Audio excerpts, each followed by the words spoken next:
737 aircraft way back in 2018 reported to FAA that the fuel switch locking mechanism could fail, and the failure rates were probably high. So they said that we need to correct this particular thing, check and correct it. However, it was an advisory that was issued at that point of time, and it wasn't even made mandatory by Boeing or Honeywell or GE. The switch is made by Honeywell. Okay, it is put to control the engine that is made by GE, and on an aircraft which is Boeing.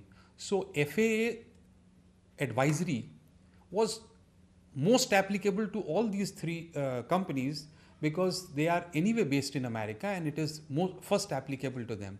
Based upon an FAA advisory, it would be very unlikely that an Air India would go on to make any structural modification. However, if that FAA advisory was that credible, then DGCA could have sent out their own advisory or mandatory circular, which has been done now, right, to check or to confirm that the switches are safe. So the switches are similar. They have a sufficient dual lock system in which the pilot has to pull the switch up against the spring, slide it up, and then move it down, and the vice versa for cutting it off.